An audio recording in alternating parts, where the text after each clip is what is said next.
Hey everybody, it's good to see you today. Hope that you're doing well. I had a question on one of my previous videos, and so I thought that's what I would talk about today. It was on the salvation and speaking in tongues video. A guy named Bob asked the question, can a Christian lose his salvation? So Bob, thanks for that question, because that's a huge question. There are Christians who believe that you can lose your salvation if you enter into sin, or if you have enough sin that you can lose your salvation, and that you then have to reconfess your sins, receive salvation again, be baptized again, and kind of go through that whole process again. And so that's a really important question that we want to think about. And so what I thought we would do is just look at what the Scripture says about salvation, about what happens at salvation, about what God does, and then see what would also happen if we could lose our salvation, because that has a lot to do with the reality of it as well. So the first verse I think we ought to look at is 2 Corinthians chapter 5, verse 17, where it says that if anyone is in Christ, he is a new creation. Old things have gone away, everything has become new. And so that verse declares that if you are a Christian, you're not just a better version of yourself, you are a whole new creature. It's almost like God created something brand new that had never existed before. And so you're a new creation, a new being. And obviously we're not talking about physically. It'd be nice if physically we became something brand new whenever we were saved. I might have a full head of hair or something like that. But that's not the reality.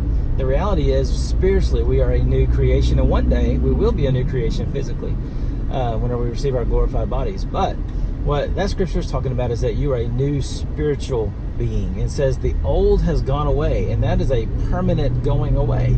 That old self, the old sinful Dustin, for my example, the old sinful Dustin is gone, history, no more existing. And now I'm a new creation. And so in order for me to lose my salvation, then Jesus would literally have to destroy this new creation and somehow go piece back together the old creation, that old dead existence, and give me that back. And that's not going to happen. Jesus is not going to destroy what he has created that is now sinless and perfect in God's eyes, and go reanimate the dead self, which, if kind of an oxymoron, reanimating something that is dead, and give that back to me. And so I'm a new creation. All the old things have gone away. They're history.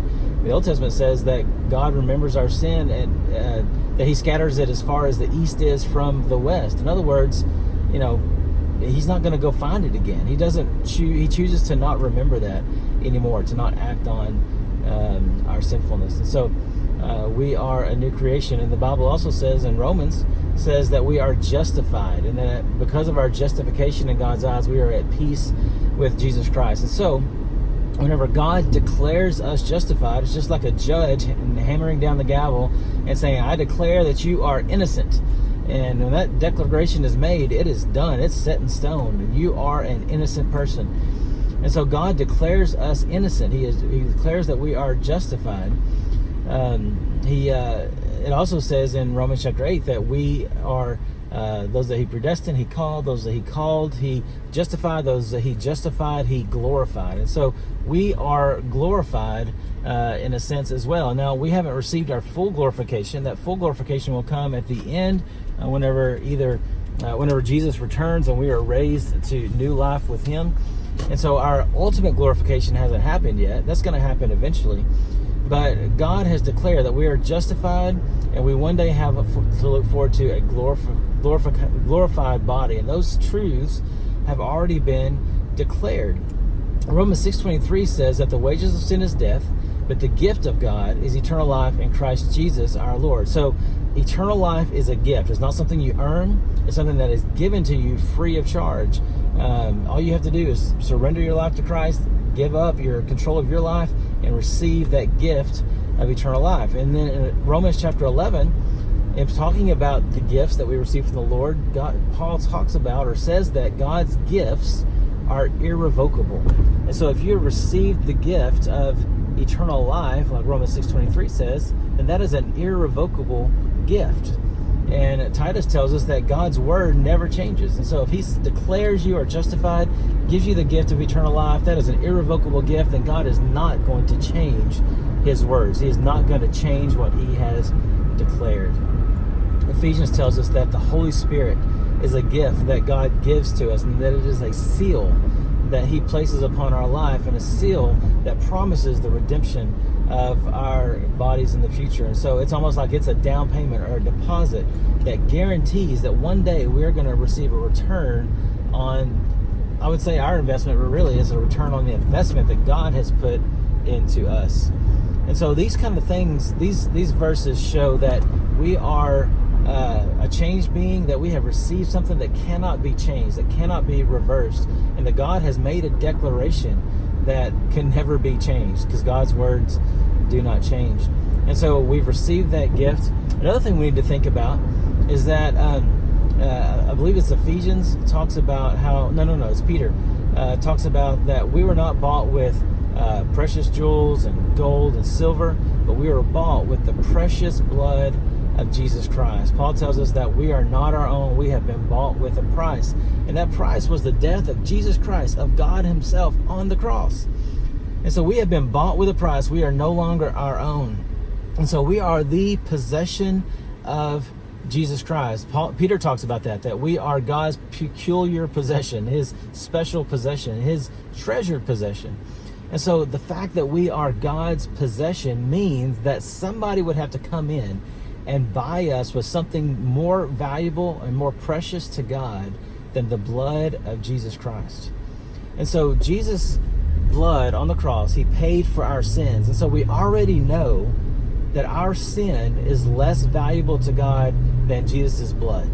That our sin has no value that trumps Jesus' blood, because God was willing to shed Jesus' blood on the cross in order to buy us in our sin. So the only thing that could be good and better than our sin would be maybe like our good works. But Paul tells us that our good works are like filthy rags. Literally, that word means menstrual rags. And so and that is just a picture that Paul is trying to paint to say, look, there is nothing that we can do in and of ourselves that has any value over the blood of Jesus Christ. So it doesn't matter if you have sin in your life or if you have good works in your life. God looks at those things and he says it is nothing compared to the value of the blood of Jesus Christ. And so you are a new creation of Jesus Christ if you are a believer. You have been bought with the blood of Jesus Christ, and there is nothing that is of more value to God than that. And so even your good deeds cannot trump the blood of Jesus Christ, and never could your bad deeds be so bad and of so much weight that they would override the blood that Jesus shed on the cross for us, and that price that God was willing to pay for us on the cross. And then finally, all the scriptures that we've talked about, those things point out that God has declared that we are justified, that we are sinless, that we are now a part of the family of God. And that justification, that declaration, that seal that has been promised, those are irrevocable. It's not something that we can lose. It's not something that can be taken away. And so what about somebody who walks away from the faith, who, maybe they grew up in church, maybe they said they were a Christian, but they have walked away from the faith at some point in their life, and they never come back? Well, 1 John tells us that those who have gone out from us prove that they were never truly one of us. And so if somebody walks away from the faith, they completely reject God, and they walk away from the faith, and they continue living their lives apart from God, and they never come back. I think that John is telling us that they were truly never a real believer, a real disciple of Jesus Christ. And so if you have somebody in your life who's walked away from the faith, then what you really need to do is turn your focus towards them as if they were a non-believer and begin pursuing them with the gospel of Jesus Christ. Become an evangelist in their life. I do believe that there are those who are believers who walk away or maybe turn their back on their faith for a while, but God does not let them rest. And I believe that one of two things is going to happen. Either he's going to, by the power of the Holy Spirit and their submission to the Spirit, he's going to bring them back to faithfulness, or because they are a believer and they are tarnishing the name of the gospel, I believe that Corinthians tells us that God is going to take them out. He's going to literally remove their life from them so that they are not a blight on the name of Jesus Christ. And so one way or another, I believe that that's what's going to happen. So if somebody has walked away from the faith, then I think it tells us one of two things. One, they were never a believer at all. and we need to pursue them with the gospel, or two, they are in very, very real jeopardy of God removing them from this earth so that they don't become a blight on the name of Jesus Christ. So either one of those is not a positive thing. So we need to be pursuing those people with the truth of the gospel, with the message of Jesus Christ, and continue to show them what God's perfect plan is for their life. So hopefully this has been an encouragement to you if you are a believer, living faithfully. And I don't want you to live in fear that you could lose your salvation, because salvation is not something that we can lose, something that we can remove from ourselves. We are God's children. But also, if you know somebody, or maybe if you are somebody who has walked away from the faith, let this be a warning to you. Don't toy with the gospel. Don't toy with the patience of God. Because if you're not a believer, God's patience eventually is going to run out. Your life is not guaranteed to go to tomorrow. So surrender your life to Christ. And if you are a believer, man, you are toying with your very life right now, because God could remove you from this place so that you no longer tarnish the name of Jesus Christ. So I just want to encourage you, if you're not walking with the Lord, surrender your life to Him, either for the first time or for a fresh time today. If you have any questions about that, be sure and send me a message. I'd love to talk with you about it. Or if you have any other question about faith or about the scripture or something like that, be sure and drop that in a comment below, and I'd be happy to answer those questions for you. Thanks for tuning in today. I hope that you've enjoyed the video. I look forward to being here with you again next week.